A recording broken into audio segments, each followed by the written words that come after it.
Hello, my dear friends. How are you? I hope you are fine. Welcome to my channel Law Scholars and Legal Issues. I am Advocate Vanita. I am presenting here again with another important concept that is related to Muslim law. In the last previous class of Muslim law, we have already discussed about the iddat period. उसके बारे में मैंने आपको जितना important था वो मैंने आपको कंसेप्ट करवा दिया. आज के कंसेप्ट में जो डेजोल्यूशन ऑफ मुस्लिम मैरिज के जो ग्राउंड्स हैं, जो जुडिशियल ग्राउंड्स दिए गए हैं, उसके बारे में थोड़ा डिस्कस करेंगे. आई होप आपने लास्ट वीडियो जो है देख लिया. अगर आपने लास्ट वीडियोस को नहीं देखा तो आप पहले उन वीडियो को देख लीजिए ताकि आज का वीडियो आपके लिए थोड़ा समझने में इजी हो जाए. अगर हम बात करें ग्राउंड्स की, जो dissolution of Muslim marriage act जो है 1939 में आया था और 17 मार्च 1939 को इसकी अप्लीकेबिलिटी मानी गई है. एक्ट नंबर 8 ऑफ 1939 है. मेन चीज इसके अंदर क्या है, प्रियम्बल है. उसको पहले देख लेते हैं क्या कह रहा है प्रियम्बल. प्रियम्बल कह रहा है एन एक्ट टू कंसोलिडेट. जहां पर वर्ड कंसोलिडेट आ जाता है इसका मतलब पूरी तरह से एग्जॉस्टिव है. And clarify the provisions of Muslim law के जो प्रोविजंस है relating to the suits for dissolution of Muslim marriage के जो सूट्स फाइल किए जाएंगे मुस्लिम मैरिड वुमन के द्वारा, और उसके रिगार्डिंग जो भी डाउट्स है इस्लाम के हिसाब से, मान लो कोई रेनंसिएशन कर लेता है, इस्लाम से त्याग कर देता है कोई मुस्लिम वुमन, अगर अपनी मैरिज लाइफ के दौरान ही अपना त्याग कर देती है मुस्लिम धर्म का, तो उसका क्या प्रभाव पड़ेगा. उन दोनों चीजों से ये डील करता है एक्ट. देखिए जैसे हमने हिंदू मैरिज एक्ट के तहत हमने डाइवोर्स के ग्राउंड्स देखे थे. That totally depends upon the fault theory, कि जिस व्यक्ति की फॉल्ट होगी उसी के आधार पर जो है वो ग्राउंड्स डिसाइड किए गए थे. इसी प्रकार से जो रेजोल्यूशन ऑफ मुस्लिम मैरिज जो है ये भी फॉल्ट थ्योरी पर बेस्ड है. इसमें भी जो ग्राउंड्स है वो इसी आधार पर है कि उसमें जिस व्यक्ति का फॉल्ट होगा उसी को ही उसमें जो है एक तरीके से आप कह सकते हो कि आधार कोर्ट में चैलेंज किया जा सकता है. तो अगर हम इसको देखें शॉर्ट टाइटल एक्सटेंट, फर्स्ट जो इसका सेक्शन कहता है दिस एक्ट में be called the dissolution of Muslim marriages act 1939. इस एक्ट का नाम है. ये पूरे के पूरे इंडिया में एप्लीकेबल होगा. जब 370 को रिपील नहीं किया गया था आर्टिकल को, उससे पहले जम्मू एंड कश्मीर को इसमें निकाला गया क्या था, क्योंकि जम्मू एंड कश्मीर का स्पेशल स्टेटस था.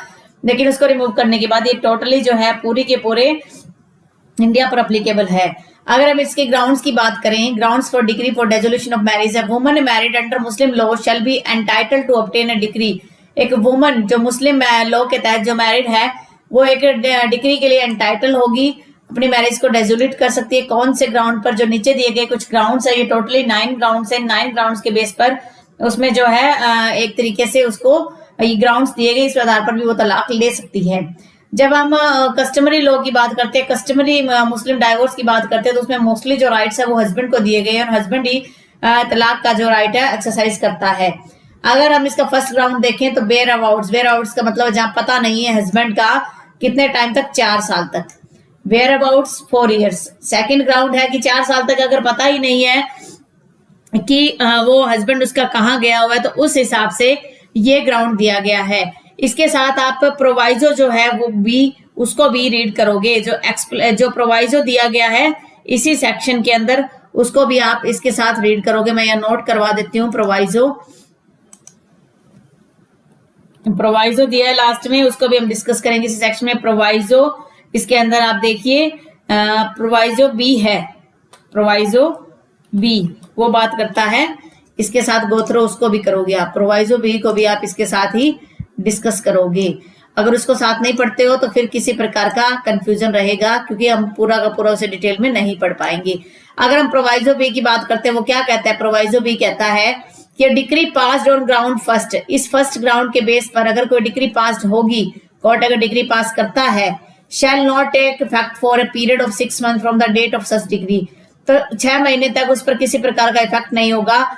And if the husband appears either in person, अगर हस्बैंड या उसका ऑथराइज्ड एजेंट उस 6 महीने के अंदर अंदर अगर कोर्ट में आ जाता है और इस बात को संतुष्ट कर देता है कि वह जो है अपनी ड्यूटी को परफॉर्म करने के लिए तैयार है, जो शादीशुदा कंजुगल का मतलब होता है मैरिड लाइफ की जो ड्यूटी जो उसको परफॉर्म करने को तैयार है, तो कोर्ट क्या कर सकती है, उस डिग्री को सेट असाइड कर सकती है. जब आप इस फर्स्ट ग्राउंड्स को पढ़ोगे, वेयर अबाउट्स को पढ़ोगे, उसके साथ साथ आपको जो है एक्सेप्शन जो प्रोवाइजो भी है वो भी आपको साथ में गो थ्रो करना पड़ेगा. उसके बिना ये पूरा का पूरा कंप्लीट नहीं समझा जाएगा.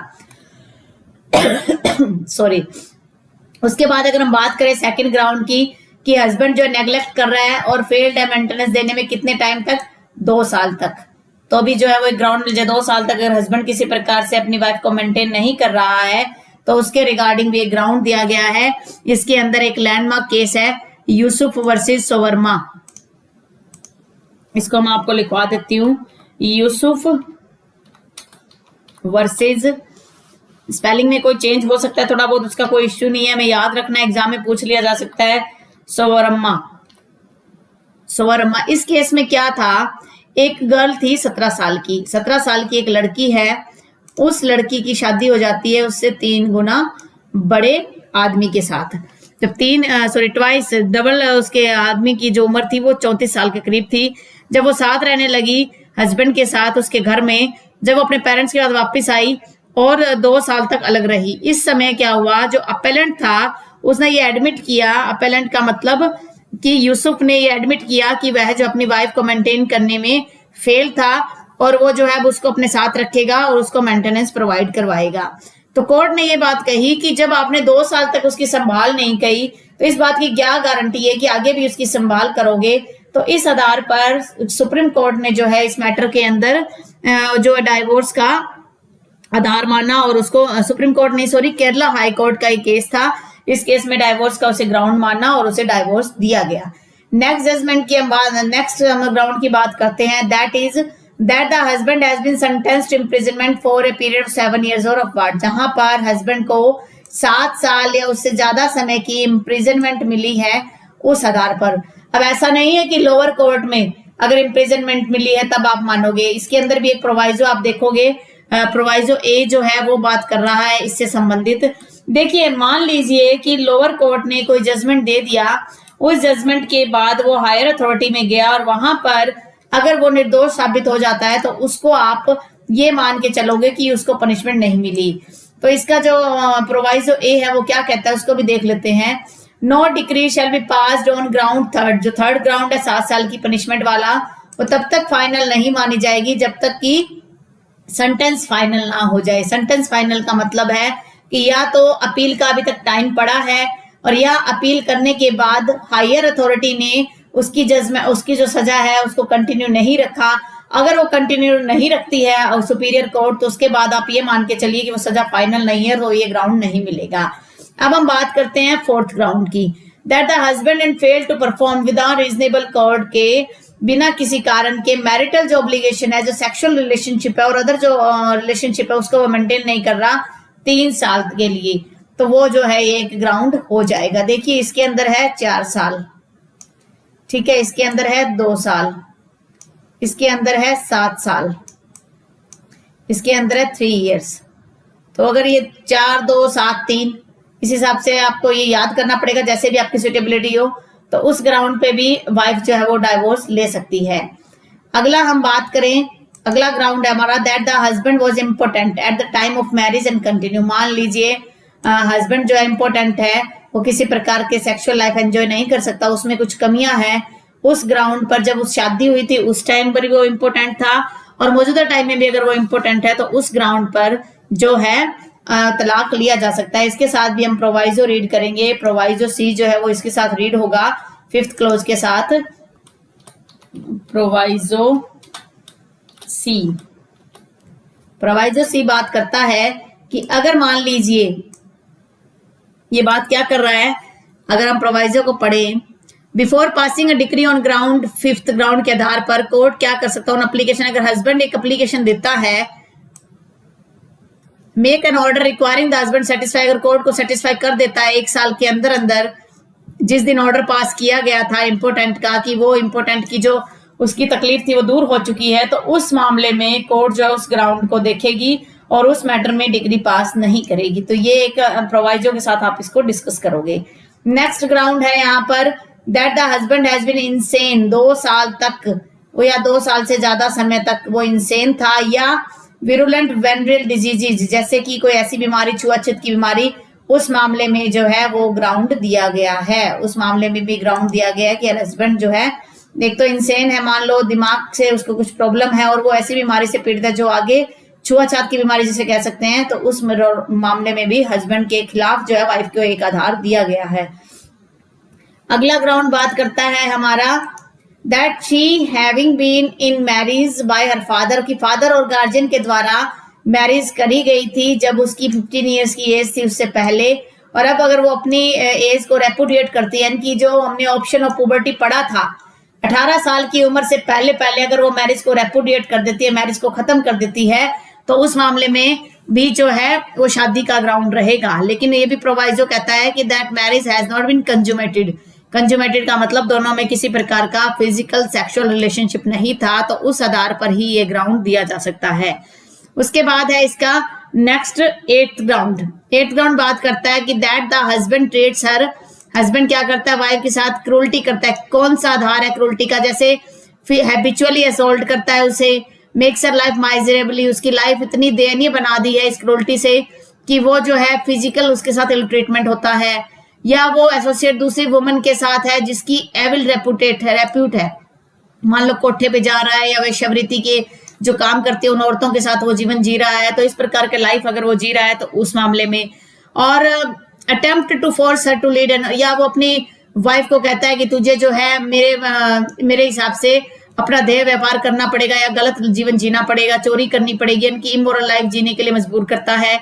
या वो अपने वाइफ की प्रॉपर्टी को डिस्पोज कर रहा है, बेच रहा है, जिससे कि वो अपना लीगल राइट उस पर एक्सरसाइज ना कर सके। या वो उसको ऐसे किसी रिलीजियस प्रोफेशन या प्रैक्टिस नहीं करने दे रहा, रिलीजियस किसी काम को करने से रोकता है। If he has more wife than one, एक से ज्यादा उसकी पत्नियां हैं और वो सभी के साथ इक्वली ट्रीट नहीं कर रहा, उस मामले में भी एक आधार रहेगा। ये तो क्रूल्टी के ग्राउंड हो गए। फिर 9th ग्राउंड कहता है कि on any other ground which is recognized as valid. मान लीजिए मुस्लिम्स में कुछ अदर ग्राउंड्स है जो रिकॉग्नाइज्ड है कि वैलिड माने गए हैं, उस आधार पे भी आप जो है डाइवोर्स ले सकते हो। अब आप इनको किस हिसाब से लेके चलोगे कि जैसे जो है वाइफ जो है वहां पर आप इला का ग्राउंड ले लिया, या मान लो जीहर का ग्राउंड है, मैंने इला करवाया था ना कि जिसमें वो अपने वाइफ को साथ किसी प्रकार का रिलेशनशिप नहीं रखता है, और जीहर हो गया, या खुला मुबारक ऑफर दे दिया एक दूसरे को कि हमें जो है इस शादी में नहीं रहना, तो वो भी एक आधार बन जाएगा। तो ये कुछ अदर ग्राउंड्स आप इसमें कह सकते हो। तो ये तो था हमारा सेक्शन 2। आई होप आपने इस सेक्शन को अच्छे से समझ लिया हो। लेकिन अगर आपके पास मान लो यूनिवर्सल का बेयर एक्ट है या कुछ अदर भी आपके पास कुछ केसेस दिए हैं, तो वो भी आप देख सकते हो। देखिए मैं अब यूनिवर्सल के बेयर एक्ट से आपको एक केस बता रही हूँ, इतवारी वर्सेस असगनी। इस केस में क्या था, क्रूल्टी का आधार था कि हस्बैंड जो है सेकंड वाइफ को लेके आता है अपनी फर्स्ट वाइफ की इच्छा के खिलाफ, तो वो भी एक ग्राउंड बन जाएगा। फिर इसमें एक और केस दिया हुआ है, गुलाम सकीना वर्सेस फलक शाह अल्लाह बख्श। ये ऑप्शन ऑफ पुबर्टी के रिगार्डिंग है। और उसके बाद एक मेंटेनेंस के रिगार्डिंग एक ग्राउंड है, ए यूसुफ वर्सेस सोवरमा, जो मैं आपको करवा चुकी हूँ। तो जो बेयर एक्ट्स में जो कुछ नीचे केस लॉज दिए उनको भी थोड़ा सा आप नजर मार लिया करो, क्योंकि उसमें भी काफी इंपॉर्टेंट पॉइंट डिस्कस किए जाते हैं। अब बात आ रही है 3, सेक्शन 3 को हम इसके साथ सेक्शन 3 को भी रीड करेंगे। यहाँ पर जो हमने किया था ना, इसके साथ हम सेक्शन 3 जो है उसको भी रीड करेंगे। आप इसको भी इसी के अंदर ऐड कर सकते हो या अपने हिसाब से सेक्शन 3 को देख सकते हो। देखिए सेक्शन 3 क्या कहता है, notice to be served on heirs of the husband when the husband's whereabouts are not known. मान लीजिए कोर्ट में एप्लीकेशन लगाई वाइफ ने कि उसका जो पति है वो 4 सालों से गायब है, तो उसको जो है उस आधार पर तलाक दिया जाना चाहिए। जब वाइफ के द्वारा ये सूट फाइल होगा तो उस टाइम में एक नोटिस जो है हस्बैंड के जो हेयर्स हैं, उनके जो उत्तराधिकारी है या उनके रिलेटिव्स है, उनको एक नोटिस जाना चाहिए। और वो नोटिस के बाद उनको सुना भी जाना चाहिए कि अगर वो भी कहते हैं कि हमें पता नहीं है, तो वो एक ग्राउंड माना जा सकता है, अदरवाइज नहीं। In a suit to which clause first of section 2 जहां अप्लाई होगा, तो किस प्रकार से नोटिस दिया जाएगा, names and address of the person who would have been the heir, जो हेयर है उनका नाम मेंशन करके नोटिस दिया जाएगा। If he had died on the date of the filing of the plaint shall be stated, अगर plaint में वो अपना एक जवाब भी देंगे कि क्या वो अभी भी जीवित है या नहीं है। Notice of the suit shall be serve to such person, उस व्यक्ति को नोटिस जाना चाहिए। Such person shall have the right, और जो व्यक्ति जो हेयर्स है उनको राइट है कि उनको भी सुना जाना चाहिए। प्रोवाइजो कहता है कि पैटर्नल अंकल, जो माँ की तरफ से जो रिश्तेदार हैं, जो भाई है ब्रदर के, वो जो है ये माना जाएगा shall be cited as party, वो पार्टी माना जाएगा। इवन इफ ही और दे आर, हालांकि वो हेयर नहीं है, जैसे फादर के बाद बच्चे हेयर होते हैं, वाइफ हेयर होती है, लेकिन अगर पैटर्नल अंकल है और ब्रदर है हस्बैंड का, वो हेयर नहीं है, फिर भी उनको नोटिस दिया जाएगा। ये माना जाएगा कि वो उस सूट में पार्टी है। सेक्शन नंबर 4 इंपॉर्टेंट सेक्शन है, इसको भी हमें देखना है। Effect of conversion to another faith, ये किसके इफेक्ट की बात कर रहा है, मुस्लिम मैरिड वुमन की। देखिए अगर मुस्लिम हस्बैंड अगर कहीं कन्वर्ट कर जाता है तो उसको किसी प्रकार की डिक्लेरेशन नहीं करनी पड़ती। लेकिन अगर वाइफ जो है वो मुस्लिम धर्म को छोड़कर किसी और धर्म में चली जाती है तो उसे वो मैरिज जो है ऑटोमेटिक डिसॉल्व नहीं होगी, बल्कि उसके लिए एक कोर्ट से डिक्लेरेशन लेना पड़ेगा, उसके बाद ही वो मैरिज डिसॉल्व मानी जाएगी। लेकिन अगर मुस्लिम हस्बैंड जो है अगर धर्म बदल लेता है तो ऑटोमेटिक माना जाएगा कि ये वो मैरिज डिसॉल्व हो गई है, खत्म हो गई है। लेकिन वुमन के लिए अभी तक वो राइट टू इक्वलिटी जो है मुस्लिम लॉ में अभी तक लागू नहीं हुआ है। क्या कहता है ये? The रेनंसिएशन of Islam. रेनंसिएशन का मतलब होता है धर्म परिवर्तन करना। Islam by a married Muslim woman और हर conversion to faith other than Islam shall not by itself operate to dissolve. कि मान लीजिए वो किसी और धर्म में कन्वर्ट कर जाती है तो इसका मतलब ये नहीं कि वो मैरिज ऑटोमेटिकली डिसॉल्व हो जाएगी। प्रोवाइजो कहता है कि आफ्टर सच रेनंसिएशन, इस धर्म परिवर्तन के बाद और कन्वर्जन के बाद, the woman shall be entitled to obtain a decree for dissolution of her marriage और एनी ऑफ द ग्राउंड। जो सेक्शन 2 के जो ग्राउंड्स है उस ग्राउंड के आधार पर उसे जो है डिक्री को वो मैरिज को डिसॉल्व करना पड़ेगा। प्रोवाइजो फर्दर कहता है कि the provision of this section shall not apply to a woman converted to Islam from some other faith who re-embraces her former faith. मान लीजिए कोई लेडी ऐसी थी जो पहले हिंदू थी, वो मुस्लिम में कन्वर्ट हो गई है और वह दोबारा हिंदू बन गई है, तो उस मामले में ये जो डिक्री है वो ये जो डिसोल्यूशन ऑफ मैरिज है ये वहां पर नहीं माना जाएगा। दोबारा समझिए इसे। Provided further that the provisions of this section shall not apply to a woman, उस वुमन पर अप्लाई नहीं होंगे कन्वर्टेड टू इस्लाम, जो इस्लाम में आई थी, फ्रॉम सम अदर फेथ, किसी दूसरे धर्म से, जिसने री एम्ब्रेस कर लिया अपना पुराना फेथ। ये उस पर अप्लीकेबल होगा जो जन्म से ही मुस्लिम है और कंटिन्यू टाइम तक मुस्लिम थी, मैरिज तक, और उसके बाद उसने कहीं और धर्म परिवर्तन कर लिया तो अभी भी उसे मुस्लिम ही माना जाएगा जब तक कि वो मैरिज को डिसोल्यूशन करने के लिए डिक्री ना ले ले कोर्ट से। फिर कह रहा है right to dower not to be affected. कह रहे हैं कि जो कोई भी डोवर का राइट था वो इस डाइवोर्स लेने से अफेक्ट नहीं होगा। Nothing contain in this act shall affect any right which is married woman may have under Muslim law. के तहत उसे डोवर का राइट था तो ये एक्ट उस पर किसी प्रकार का इफेक्ट नहीं डालेगा। तो ये था हमारा the dissolution of Muslim marriage act 1939। I hope आपने आज का लेक्चर एंजॉय किया होगा। अगर आपको आज का लेक्चर अच्छा लगा है तो आप मेरे आज की वीडियो को लाइक कीजिए। अगर आप मेरे चैनल पे न्यू हो और फर्स्ट टाइम इस वीडियो को देख रहे हो, I humbly request you to subscribe my channel and also share to your friends so that they can get also benefit from such type of videos। Corona का जो issue है वो बढ़ता जा रहा है। अब काफी सुनने में आया कि महाराष्ट्र, पंजाब के एरिया में और दिल्ली में काफी उसका कहर बरपा रहा है वो अपना। तो आई होप आपको ये सारी इंफॉर्मेशन होगी। तो आप अपना जो है हेल्थ का ध्यान रखिए। Stay home, stay safe, stay healthy. Thank you for watching. Have a nice day.